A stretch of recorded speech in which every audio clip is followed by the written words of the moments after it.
श्री स्वामी समर्थ। तुमचे सर्वांचे माझ्या यूट्यूब चॅनलमध्ये मनपूर्वक स्वागत व तुमच्या सर्वांच्या इच्छा मनोकामना पूर्ण होत हीच स्वामी महाराजांच्या चरणी प्रार्थना करते आणि आजच्या आपल्या एका नवीन व्हिडिओला सुरुवात करते।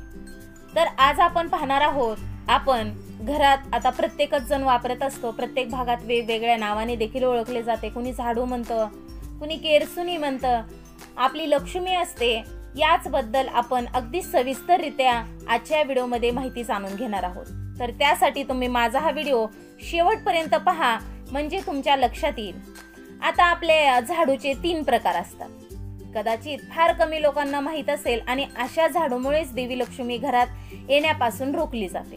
आता घरामध्ये कोणता झाडू ठेवणे शुभ आणि कोणता झाडू ठेवणे अशुभ आपण आजच्या व्हिडिओमध्ये पाहूयात।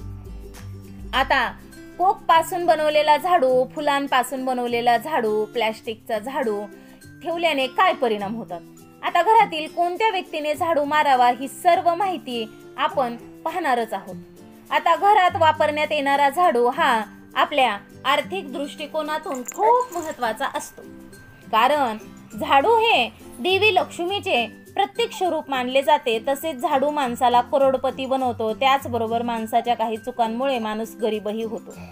शकुन अपशकुन याचा संबंध आपल्या शास्त्रात झाडूशी आहे। असे अनेक कामे आहेत जी आपण झाडूने करू नये। झाडूचा वापर केल्याने आपल्याला खूप महत्त्व प्राप्त होते। झाडू अत्यंत जपून ठेवावा लागतो।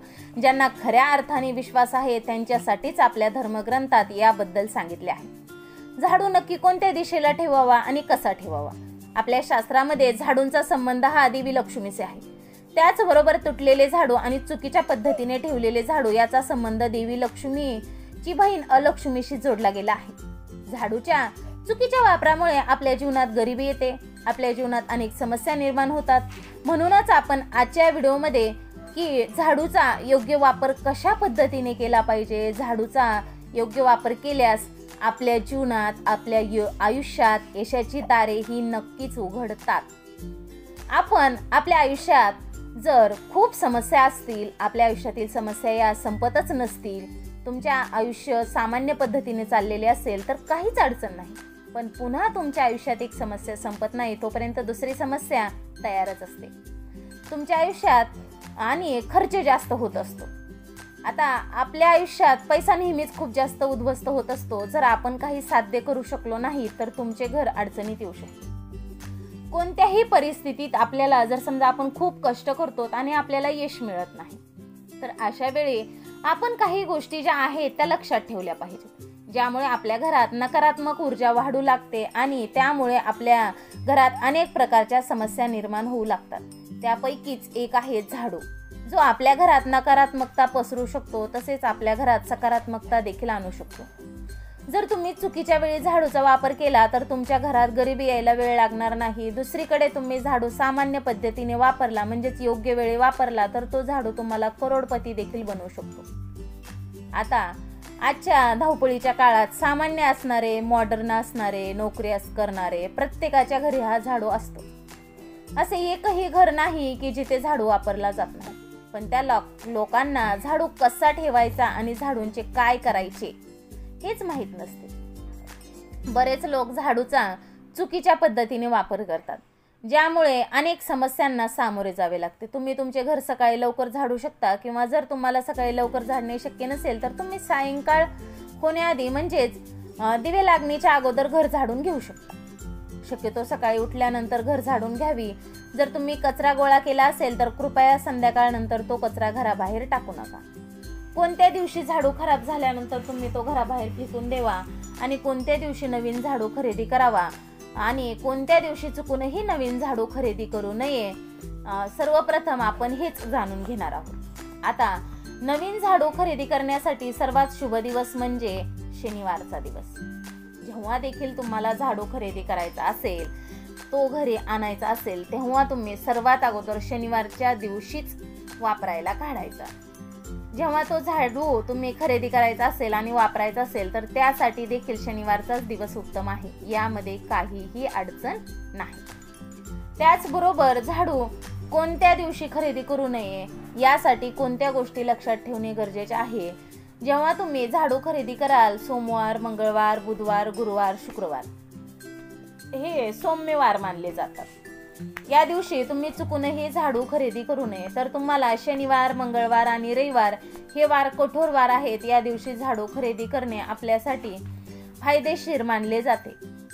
नेहमी कठोर वार दिवशी झाडू खरेदी करावा। सौम्य वारावर झाडू खरेदी केल्याने आपल्या घरात धनहानी सुरू होते। आपण कठोर वाराच्या कोणत्याही दिवशी झाडू खरेदी करा, पण शक्य असल्यास आपण आपल्या घरात शनिवारी झाडू वापरण्यास सुरुवात करायची। हे तुमच्यासाठी संपत्तीच्या प्रवाहाचे स्रोत बनेल। दिवाळी किंवा इतर कोणत्याही सणाला तुम्ही झाडू विकत घेऊन घरी आणाल तर ते तुमच्यासाठी इतके शुभ आणि भाग्यवान असेल की तुम्ही कल्पनाही केली नसेल। आता घरामध्ये आपण कोणत्या दिशेस झाडू ठेवायचा आणि कोणत्या दिशेस आपण आपल्या घरातील झाडू ठेवायचा नाही। आपण जेव्हा आपल्या घरामध्ये देवघर बनवतो, पूजा घर बनवतो, म्हणजे ज्याला आपण ईशान्य कोपरा म्हणतो, तिथे झाडू कधीही ठेवू नये, कारण हे देवतांचे पूजास्थान आहे आणि विशेष पूजागृहात झाडू अजिबात ठेवायचा नाही। जर तुम्ही तिथे झाडू ठेवल्यास, जिथे तुमचे पूजास्थान आहे, तर तिथे देवांचे आगमन होण्यास अनेक अडचणी निर्माण होऊ लागतात। घरामध्ये दुर्भाग्य चालू येते आणि नकारात्मकता तुमच्या घरात प्रवेश करू लागते। त्यामुळे कायम लक्षात ठेवा की ही तुम्ही चुकून सुद्धा ईशान्य कोपऱ्यात झाडू ठेवू नका।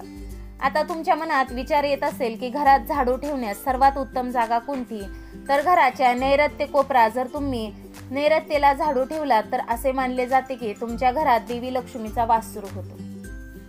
असे मानले जाते की नैऋत्य दिशेचे स्थान हे घराच्या मालकाचे स्थान म्हणून ओळखले जाते। जर तुम्ही नैऋत्य दिशेत झाडू ठेवला तर तुमच्या घराचा मालक हा दुप्पट आणि चौपटीने प्रगती करेल। त्यामुळे आपल्या घरातील झाडू हा नैऋत्य दिशेस ठेवावा। घर झाडण्यासाठी आता योग्य वेळ कोणती असते बरं? आपल्या वेद पुराणात, शास्त्रात 4 वेळा सांगितले आहे। जो व्यक्ती रात्री झाडू मारतो त्याच्या घरात दारिद्र्य येते। आजच्या आधुनिक युगात जर तुमचा नाईलाज असेल तर तुम्हाला खूप विचार करण्याची गरज आहे। घराला स्वच्छ ठेवणे, जेणेकरून माता लक्ष्मी आपोआपच आपल्या घरामध्ये वास करेल। म्हणूनच देवी लक्ष्मीला राहण्यासाठी आपल्या घराचे स्थान स्वच्छ असणं खूप महत्त्वाचे, गरजेचे आहे। आता नाईलाजाने जर आपल्याला रात्री झाडू मारावा लागत असेल तर तुम्ही कसे करायचे? झाडू मारून झाल्यानंतर जो कचरा गोळा होईल तो कचरा घराबाहेर टाकायचा नाही। तो कचरा तुम्ही दुसऱ्या दिवशी आपण सकाळी घर झाडतो त्यावेळेस घराबाहेर टाकायचा। आता झाडू मारत असताना चुकूनही झाडूला पाय लागता कामा नये। चुकून देखील झाडूला पाय लागला तर झाडूला स्पर्श करून क्षमा मागावी। तसेच संध्याकाळी सूर्यास्तापूर्वी झाडूला लागलेली माती कधीही घराबाहेर टाकू नये। शास्त्रात ही माती केवळ माती मानली जात नाही आणि ती घराबाहेर टाकली तसेच झाडूला पायाने स्पर्श केल्याने असे मानले जाते की देवी लक्ष्मी आपल्या घरी येत नाही, तर त्याऐवजी लक्ष्मीची बहीण अलक्ष्मी आपल्या घरी प्रवेश करते।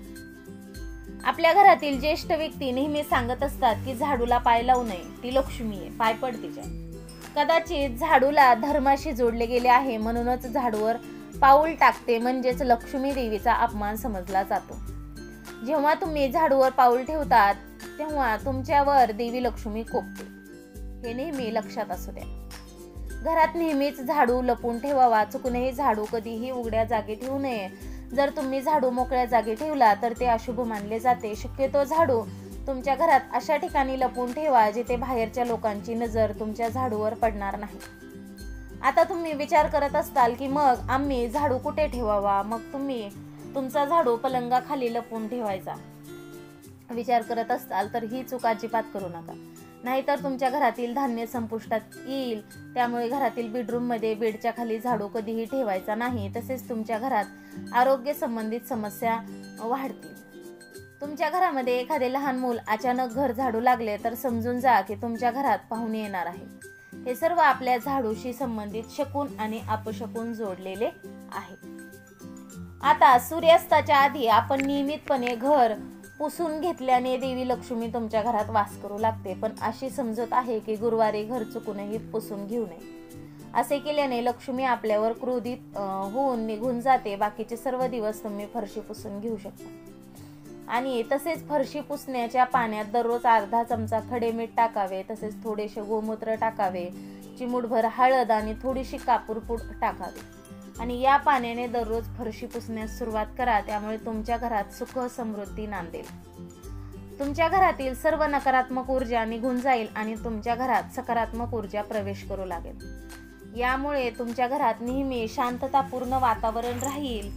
अनेकदा असे घडते की तुमच्या घराचे गेट उघडे राहिल्यास काही छोटी जनावरे, गायी, म्हशी आत येत असतील तर चुकून सुद्धा त्यांना झाडूनी मारू नका। असे केल्याने देवी लक्ष्मीचा अपमान होतो आणि आपल्याला याचा पाप लागते।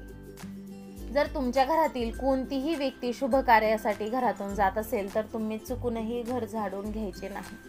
ती व्यक्ती गेल्यानंतर किमान 4-5 तासानंतर तरी तुम्ही घर झाडून घ्यायचे। कारण शास्त्रात असे म्हटले आहे की जर कोणी घरातून बाहेर पडल्यानंतर घर झाडू मारला तर ते मृत्यूचे सूचक मानले जाते। तसेच झाडू घरामध्ये कधीही उभा ठेवू नये। बरेच लोक घरामध्ये झाडू उभ्या अवस्थेत ठेवतात, पण हे खूप अशुभ लक्षण आहे। जर तुम्ही नवीन घरात प्रवेश करत असाल आणि तुम्हाला असे वाटत असेल की नवीन घर आपल्यासाठी शुभ असावे तर तुम्ही झाडू घेऊन नवीन घरात प्रवेश करावा। तुमचे नवीन घर तुमच्यासाठी भाग्यवान ठरेल, कारण झाडूमध्ये देवी लक्ष्मी वास करते। जेव्हा तुम्ही तुमच्या घरात झाडू घेऊन जाल तेव्हा देवी लक्ष्मी एकाच वेळी तुमच्या घरात प्रवेश करेल। यामुळे तुमच्या नवीन घरात नेहमी सुख, समृद्धी आणि देवी लक्ष्मीचा आशीर्वाद प्राप्त राहील। लक्ष्मी कायमस्वरूपी घरात नांदेल। सूर्यास्ताच्या वेळी नेहमी लक्षात ठेवायचं, सूर्यास्त होताच अजिबात घरात झाडू मारायचा नाही। तुमच्या घराचे रात्रीच्या वेळी वाईट दोषांपासून संरक्षण करायचे असेल आणि नकारात्मक ऊर्जा तुमच्या घरात कधीही राहू नये यासाठी तुम्ही दररोज रात्री घराच्या बाहेर झाडू ठेवू शकता। यामुळे तुमच्या घरातील जी काही नकारात्मक ऊर्जा असेल ती हळूहळू नाहीशी होईल। पण लक्षात ठेवा की हे काम तुम्हाला फक्त रात्रीच करावे लागेल आणि दिवसा झाडू घरात आणून लपवून ठेवावा लागेल। जर तुम्हाला देवी लक्ष्मीचा आशीर्वाद सदैव तुमच्या पाठीशी राहावा असे वाटत असेल तर यासाठी ब्रह्ममुहूर्तावर तुमच्या घराजवळील कोणत्याही मंदिरात पहाटेच्या वेळी जा। म्हणजे पहाटे 4:30 ते 5च्या दरम्यान तुम्हाला मंदिरात झाडू दान करावा लागेल।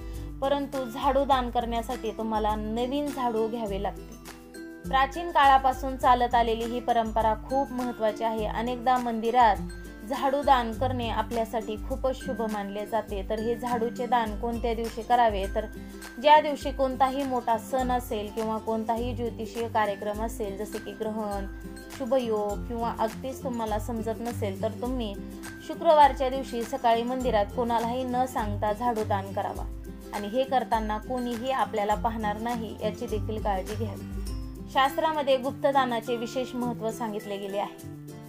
तर मंदिरात किती झाडू दान करावे तर ज्यावेळी तुम्ही झाडू मंदिरात दान कराल तेव्हा तुम्हाला 3 झाडू खरेदी करावे लागतील। झाडूला देवी लक्ष्मीचे प्रतीक मानले जाते आणि जर तुम्हाला लक्ष्मीचा आशीर्वादच हवा असेल तर हे 3 झाडू तुम्ही ब्रह्ममुहूर्तावर मंदिरात दान करा।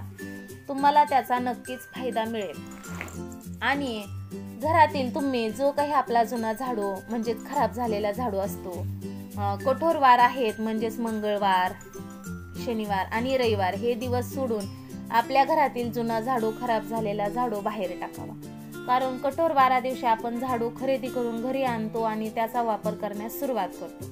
म्हणून या 3ही दिवशी खराब झालेला आपला जुना झाडू घरातून बाहेर फेकायचा नाही, टाकून द्यायचा नाही। आता तुम्ही अशा प्रकारे आपण आजच्या व्हिडिओमध्ये अगदी सविस्तररित्या आपली दररोजची दैनंदिन आपल्या वापरातली गरजेची वस्तू म्हणजेच आपली झाडू, केरसुणी याबद्दल सविस्तररित्या माहिती जाणून घेतलेली आहे। तर तुम्हाला माझा हा व्हिडिओ आवडला असेल तर व्हिडिओला लाईक करा, शेअर करा आणि माझ्या चॅनलला सबस्क्राईब देखील नक्कीच करा। झालेली सेवा स्वामी महाराजांच्या चरणी अर्पण करते आणि माझा हा व्हिडिओ इथेच थांबवते। श्री स्वामी समर्थ। जय जय स्वामी समर्थ। धन्यवाद।